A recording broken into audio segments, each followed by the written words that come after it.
បាទសូមគោរពនឹងជម្រាបសួរទៅដល់ពុកម៉ែបងប្អូនទាំងអស់ជាអតិថិជនរបស់គូបតាផលរទ្ធីប្រចាំនៅខេត្តកំពង់ឆ្នាំងបាទវិលមកជួបគ្នាសារជាថ្មីទៀតហើយជាមួយនឹងនិយាយអំពីការថែទាំទៅលើត្រាក់ទ័រក៏ដូចជាការបដូរប្រេងលើកទី1 50ម៉ោងបាទអញ្ចឹងខ្ញុំបាទជាជាងសេវាកម្មប្រចាំនៅហាងគូបតាផលរទ្ធីនៅខេត្តកំពង់ឆ្នាំងបាទអញ្ចឹងហាងគូបតាផលរទ្ធីយើងខ្ញុំគឺមានលក់ជាមួយនឹងគ្រឿងចក្រកសិកម្មបាទគ្រប់ប្រភេទអញ្ចឹងតម្រូវការពុកម៉ែបងប្អូនដែលត្រូវការជាមួយនឹងត្រាក់ទ័រឬក៏ម៉ាស៊ីនច្រូតនៅបាទនិយាយគឺម៉ាស៊ីនច្រូតគឺរដូវកាលខាងមុខនេះគឺយើងចិត្តដល់រដូវច្រូតកាត់ហើយបាទអញ្ចឹងបើសិនជាពុកម៉ែបងប្អូនយើងបាទមានចំណាប់អារម្មណ៍ណាអាចតំណាក់តំណងមកខាងហាងគូបតាផលរទ្ធីយើងខ្ញុំបានបាទហើយថ្ងៃនេះផងដែរខ្ញុំបានមកធ្វើការបិទបង្ហាញ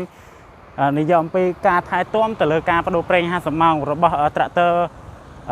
ស៊េរីថ្មីរបស់យើងគឺបាទ MU 5702បាទគឺជាត្រាក់ទ័រមួយដែលស័ក្តិសមជាមួយនឹងបាទដីចម្ការឬក៏ដីស្រែសម្រាប់ពុកម៉ែបងប្អូនយើងបាទធ្វើការឈូសឆាយជាមួយនឹងបាទដីចម្ការបាទអញ្ចឹងពុកម៉ែបងប្អូនបាទខ្ញុំបាទជាជាងសេវាកម្មសូមណែនាំពុកម៉ែបងប្អូនថាបាទត្រាក់ទ័រស៊េរី MU 5702នេះគឺវាស័ក្តិសមជាមួយនឹងការងារបាទសម្រាប់ស្រែក៏បានចម្ការក៏បានគឺបាទអាចធ្វើការបានគ្រប់ស្ថានភាពដីបាទអញ្ចឹងសូម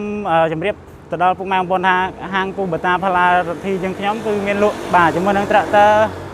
គ្រប់ប្រភេទបាទគឺមានស៊េរី B ស៊េរី L ស៊េរី L ក៏មានស៊េរី M ក៏មានបាទអញ្ចឹងពុកម៉ែបងប្អូនបាទត្រូវការមួយណាគឺពុកម៉ែបងប្អូនអាចមកអញ្ជើញមកមើលបាននៅផ្ទាល់នៅហាងគូបតាផលរទ្ធីយើងខ្ញុំបាទអញ្ចឹងកុំឲ្យខាតពេលយូរបាទពុកម៉ែបងប្អូនមកទស្សនាមើលពីរបៀបក្នុងការដូរប្រេងម៉ាស៊ីនបាទលើកទី1 50ម៉ោងតើ50ម៉ោងហ្នឹងសម្រាប់ត្រាក់ទ័របាទ MU 5702របស់យើងធ្វើការបដូរអ្វីខ្លះបាទអញ្ចឹងពុកម៉ែបងប្អូនសូមមកទស្សនាទាំងអស់គ្នាបាទអញ្ចឹងជាចំណុចដំបូងពេលដែលពុកម៉ែបងប្អូនបាទទិញត្រាក់ទ័របាទស៊េរី MU 5702បាទយកទៅប្រើប្រាស់អញ្ចឹងគឺមានការបាទថែទាំទៅលើការបដូរប្រេងក៏ដូចជាឆែកមើលបាទជាមួយនឹងប្រព័ន្ធផ្សេងៗទៀតបាទអញ្ចឹងសម្រាប់ត្រាក់ទ័របាទ MU 5702របស់យើងគឺត្រាក់ទ័រថ្មីសម្រាប់ពុកម៉ែបងប្អូនជាវយកទៅប្រើប្រាស់គឺមានការផ្លាស់ប្ដូរប្រេងលើកទី1គឺ50ម៉ោងបាទអញ្ចឹង50ម៉ោងហ្នឹងតើដូរទៅលើប្រេងអីខ្លះបាទដូរទៅលើប្រេងអីខ្លះបាទអញ្ចឹងខ្ញុំនឹងជម្រាបប្រាប់ពុកម៉ែបងប្អូនបាទមួយឲ្យពុកម៉ែបងប្អូនបាទច្បាស់ហើយក៏ដូចជាយល់អំពីការបដូរប្រេងនេះដែរបាទអញ្ចឹងចំណុចទី1គឺយើងធ្វើការបដូរប្រេងម៉ាស៊ីនបាទលើកទី1គឺ50ម៉ោងហើយតម្រូវឲ្យពុកម៉ែបងប្អូនធ្វើការបដូរជាមួយនឹងប្រេងម៉ាស៊ីនហើយបើសិនជាពុកម៉ែបងប្អូនអត់ដឹងកន្លែងបរហូអត់ដឹងកន្លែងបដូរបាទពុកម៉ែបងប្អូនមកជួយមកមើលទាំងអស់គ្នាជាមួយខ្ញុំបាទអញ្ចឹងសម្រាប់ពុកម៉ែបងប្អូនដែលពេលដែលត្រូវការបដូរជាមួយនឹងប្រេងម៉ាស៊ីនសម្រាប់តែពុកម៉ែបងប្អូនទុកម៉ាស៊ីននៅផ្ទះបាទអញ្ចឹងពុកម៉ែបងប្អូនអាចធ្វើការបញ្ឆេះវារយៈពេល10នាទីដើម្បីឲ្យប្រេងម៉ាស៊ីនយើងក្តៅដើម្បីឲ្យក្តៅដើម្បីឲ្យវារាវឲ្យវាហូរមកស្អាតល្អបាទហើយកន្លែងចំណុចបង្ហូរបាទគឺមានប៊ូឡុងបាទលេខ19នៅខាងក្រោមនេះបាទពុកម៉ែបងប្អូនមើលឃើញណាបាទជាស្រ័យរៀងយ៉ាងជាអៀនបន្តិចពុកម៉ែបងប្អូន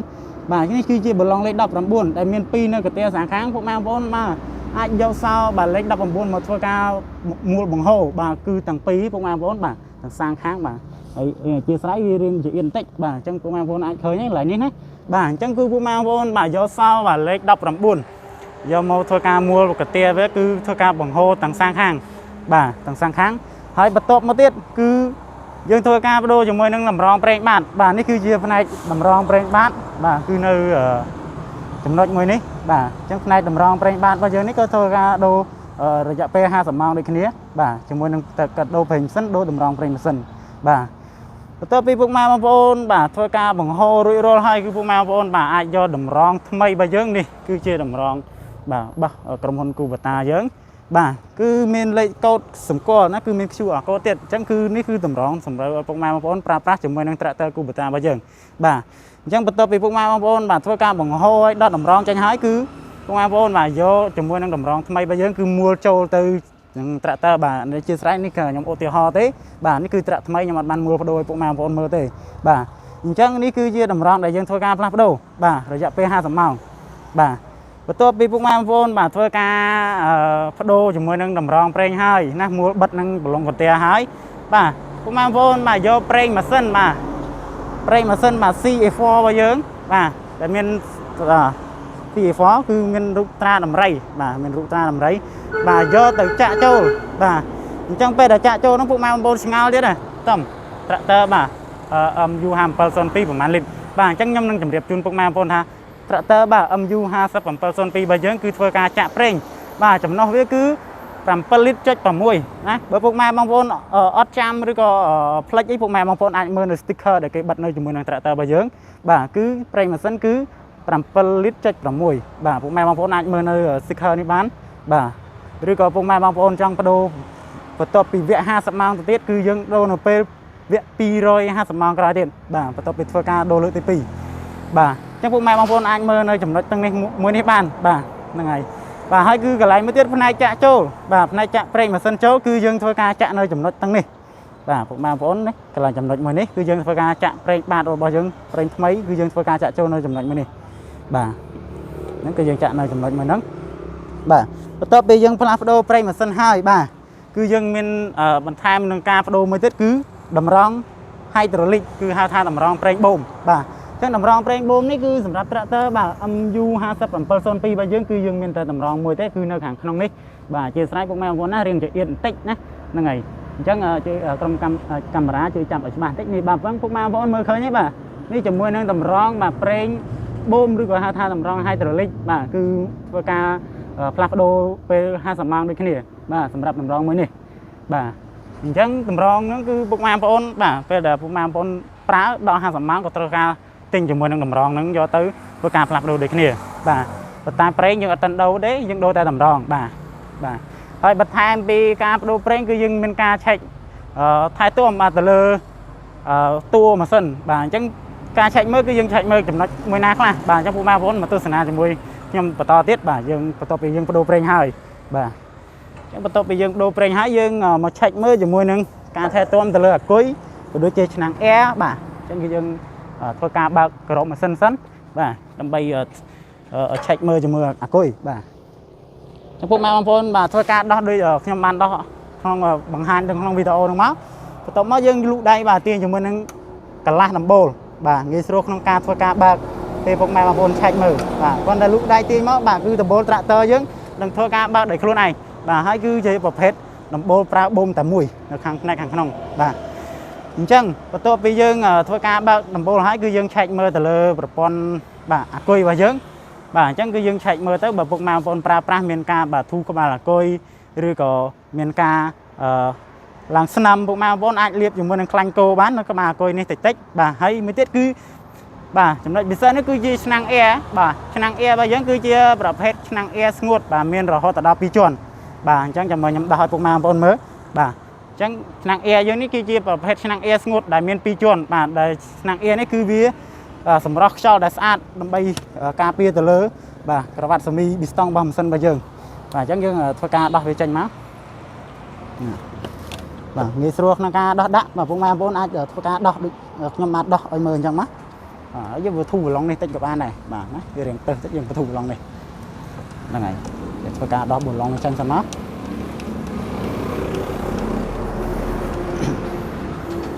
ហ្នឹងហើយដាក់តានេះសិនហ្នឹងហើយតោះមកយើងដោះឆ្នាំង air យើងចេញបាទអញ្ចឹង air នេះគឺយើងជាប្រភេទ air ស្ងួតពុកម៉ែបងប្អូនគឺមាន2ជាន់បាទគឺយើងធ្វើការដោះធ្វើការសម្អាតមុនពេលពុកម៉ែបងប្អូនប្រើប្រាស់គឺយើងធ្វើការសម្អាតជាប្រចាំថ្ងៃបាទនេះគឺជាប្រភេទឆ្នាំង air ស្ងួតគឺប្រភេទ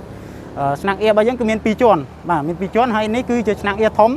អញ្ចឹងឆ្នាំង air ធំនេះពុកម៉ែបងប្អូនបាទធ្វើការសម្អាតជាប្រចាំមុនពេលប្រើប្រាស់បាទបើសិនជាពុកម៉ែបងប្អូនប្រើប្រាស់នៅពេលដីហុយក៏អាចធ្វើការសម្អាតក្នុងមួយថ្ងៃអាចចាប់ពីចន្លោះ2ទៅ3ដងទៅបើសិនជាហុយខ្លាំងបាទហើយចំណែកផ្នែក air តូចខាងក្នុងនេះវិញពុកម៉ែបងប្អូនបាទហាមដោះវាចេញបាទហាមដោះវាចេញបាទគឺយើងមានម៉ោងតម្រូវឲ្យធ្វើការផ្លាស់ប្ដូរបាទរយៈពេល1000ម៉ោងឬក៏1ឆ្នាំគឺយើងតម្រូវឲ្យធ្វើការផ្លាស់ប្ដូរ air តូចនេះឬក៏ពុកម៉ែបងប្អូនប្រើប្រាស់ទៅណាវាប្រែពណ៌វាទៅជាពណ៌សឬក៏ពណ៌ខ្មៅគឺតម្រូវឲ្យផ្លាស់ប្ដូរចេញដូចគ្នាណាដំបូងគឺពណ៌ខៀវណាពុកម៉ែបងប្អូនបាទអញ្ចឹងផ្នែក air នេះគឺវាសំខាន់ណាស់បើសិនជាយើងអត់បានថែទាំទៅលើ air នេះទេក៏វាធ្វើឲ្យឆាប់មានបញ្ហាបាទទៅលើម៉ាស៊ីនរបស់យើងបាទគឺធ្វើឲ្យសឹកបាទសឹកអីគេបាទសឹក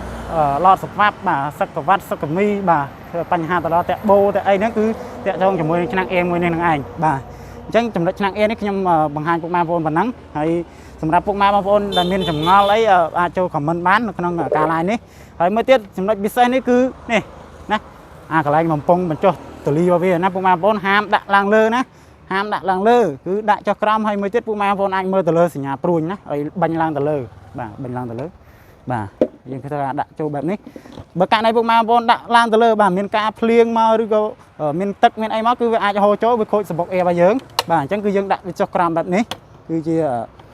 ត្រូវតាមស្តង់ដាររបស់គេគឺយើងដាក់ចុះក្រោមបាទយើងដាក់ចុះក្រោមហ្នឹងហើយអញ្ចឹងសម្រាប់ឆ្នាំងអៀបរបស់យើងគឺមានប៉ុណ្ណឹងហើយមួយទៀតបាទណែនាំទៅឲ្យពុកម៉ែបងប្អូនបាទទៅលើម៉ាស៊ីនបាទពុកម៉ែបងប្អូនយើងមួយចំនួនភាគច្រើនគាត់ខ្ញុំធ្លាប់ចុះទៅជួបគាត់ផ្ទាល់ភាគច្រើនគឺគាត់បាញ់ទឹកលាងបាទគាត់បាញ់ទឹកលាងអញ្ចឹងវាធ្វើឲ្យបញ្ហាទី1គឺបាទចំពោះឌីឡាម៉ូបាទឌីឡាម៉ូសាកអាគុយឬក៏ដូចជាឌីឡាម៉ូសម្រាប់បង្កើនភ្លើង